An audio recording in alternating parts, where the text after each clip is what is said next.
gracias, ministra, por su apoyo en todo momento. The Ambassador of Uruguay in London, Fernando López Fabregat, muchas gracias, embajador. El presidente de la Junta Directiva de los miembros afiliados, the President of the Board of the Affiliate Members, Miguel Mirones. The representative of Destino Punta del Este and the person who's coordinating the whole project over there, Ramón Di Sequilla. And our executive secretary for member relations and also regional director for the Americas, Carlos Bogeller. Muchísimas gracias a todos. The Secretary General of UNWTO, Taleb Rifai, has the floor. You can do it there and here, as you wish.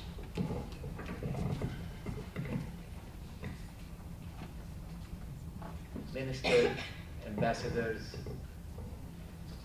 Miguel, Carlos, ladies and gentlemen, first let me apologize for being late. Ministers and ambassadors should never be left waiting. But believe me, it's a very, very precious time here at World Travel Market. I'm delighted to be sitting here next to a wonderful lady.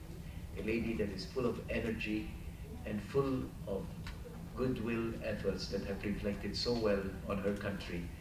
Her country has become a model for us to look up to in terms of responsibility, in terms of competitiveness, and in terms of sustainability. I want to salute your effort and I want to thank you for being with us here in celebrating this very important achievement on Punta del Este 365. On the way here, I was asking Amy McCall, who's always taking care of me, how many days are in the year? So she told me 365. So I thought immediately we should have called it Punta del Este 366. Because what we need is to establish in the minds of the people the fact that it's not just every day of the year, it's more than that we need to utilize our investment and our potentials there. So thank you for being the model that we are going to try to learn some lessons to try and benefit some other countries all over the world. Uruguay has always been a model for that, and Punta del Este is a very unique place to do this. Punta del Este put its finger on a very important issue, seasonality. But why is seasonality a very important issue to us? Not because it is about business, it's much more than that. It's a waste of human resource, of financial resource, of all our resources to invest in something that would operate 3, 4, 5, 6 months a year at best. It is not right for us to consume our resources on investments of that kind. So economically, seasonality must be handled. Secondly, seasonality is also a wasted investment in human resources, precarious working conditions, people that are hired for 3, 4 months and then they are told to go home or to find something else and come back. Sometimes they don't even come back. Sometimes they have to look for other jobs of below the standards that international labor standards are requiring us to do. So it's a waste of human talent and human capital. It is also an environmental challenge, because with seasonality, you have a big number of people coming to the same place at the same time, imposing so much impact on the place, while other times of the year, the place is just empty, looking for people to come to.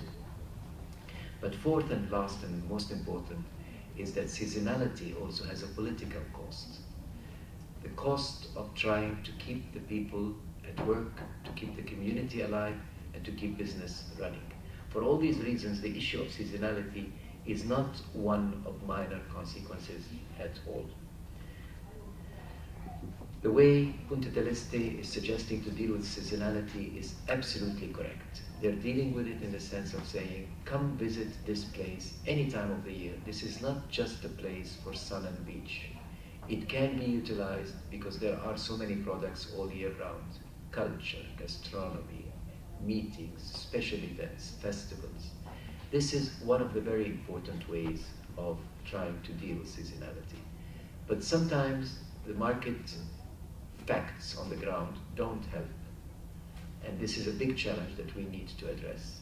So let me propose here a rather provocative thought that maybe I would encourage my fellow colleagues on this panel to address and for you to think about, that maybe seasonality is a state of mind, not just a reality on the ground. Why do we have to go to seasides only in summer? Do we really go to seasides just to swim, or do we go to seasides to enjoy being by the sea? This idea and this thought developed in my mind when I was visiting a few months ago a very beautiful and charming town in the North Adriatic Sea in the country of Croatia. And I was told that that little town was built by the Austrians during the days of the Austro-Hungarian Empire in the 19th century. It was built as a winter resort by the sea. Why? Because it's nicer to be by the sea in winter.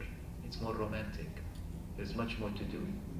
And immediately in my mind, what I thought about is renting a sunbed, covering myself with a blanket, and sitting with my wife by the sea, just watching it and watch people passing by. It's a state of mind. If we not only invest in diversifying the product, which is very important, but also in changing the way people think about certain destinations. Mountains are beautiful to visit in the winter as well as in the summer, as well as in between. And sea must be thought of as beautiful, romantic, exciting in the winter as well.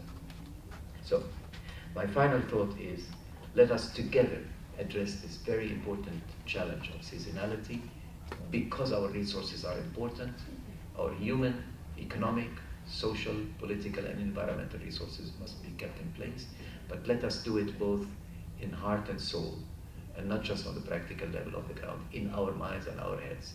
Let us promote activities and experiences and create stories about visiting seasides in winter. I was in the good country of Albania only a few days ago, and they were telling me about Mother Teresa that comes from Albania. And I thought, why don't you just tell the story about Mother Teresa sitting by the seaside in January and February, not in summer, in January and February. And there is where she got her inspiration, that we got her strength and her spirit. And people must come and experience this story that is half true and half invented, but it's there. It's a story that we could build in our heads and in our minds and invite people to come. That's why we want to support Prototipo. That's why we want to look at Uruguay as an example to be followed.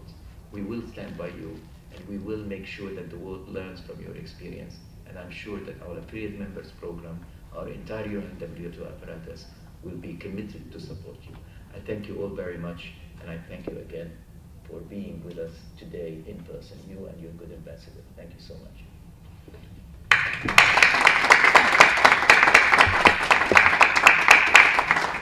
Thank you so much, Secretary General.